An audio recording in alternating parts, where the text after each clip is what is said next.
So I'm local, as you can probably tell by the accent. I grew up in the Tyne Valley, and as soon as I was old enough, I moved to Tynemouth. I spent some time in Scotland, about 5 years, but then I gravitated back to Tynemouth as always.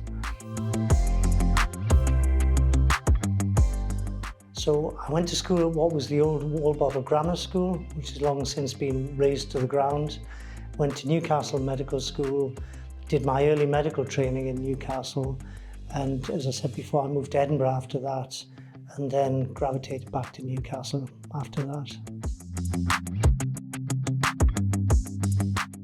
So obviously I'm quite old now, so I've done a number of things over many years, but clinically I'm a doctor by background. I was a professor of medicine for the elderly at Newcastle University.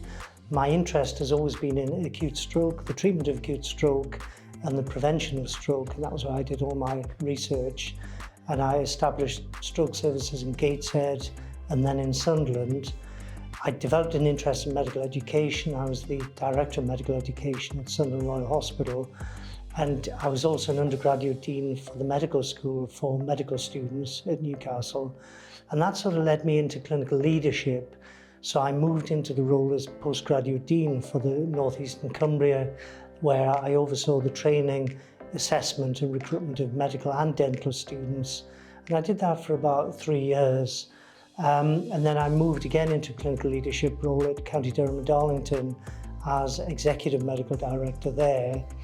I did that for about 5 years, and then I moved into NHS England towards the end of my career, where I was the Medical Director for the Northeastern Cumbria. And that was around the time when we were just developing and establishing the integrated care system, which is now the Integrated Care Board. It's a great team. It's a great team to work in. The executive team are very dynamic, and actually each general practice has its own dynamic team as well. It's very different to working in a hospital where it just seems to be controlled from the top down. In general practice, it's much more dispersed. So each practice has its own leadership structure. The MPC executive team very much respect that. So we're really bringing the expertise from all of the practices together under that umbrella of the NPC badge. Well, I think a non-exec director has a difficult role because in one sense you have to support the executive. You're not there to set the strategy. The executive set the strategy for a business, and they draw that strategy from the expertise of all of the staff within the business.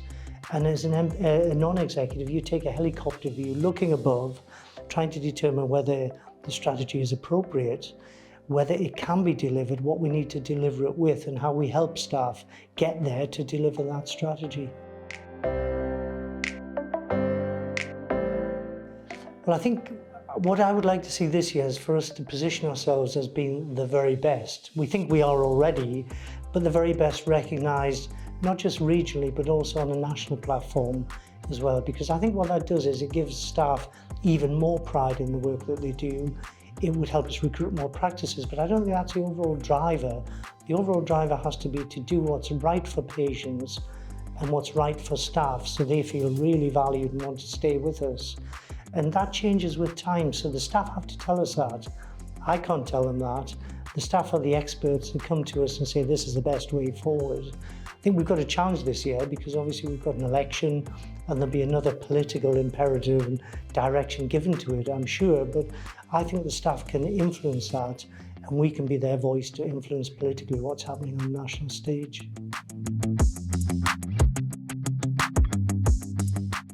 I've always been a surfer since the 70s. My father surfed. He taught me to surf at the early age of 12. So I've been doing it for over 50 years now, and it's a trendy sport to be in now, surfing. And in the old days, there were 2 or 3 of us at Tynemouth, and I've been very lucky. I've managed to keep it up over the years, but I've just had a hip replacement, so I'm just now back in the water 6 months onwards and trying to get back into some really big waves. So it's going to take a while, I think.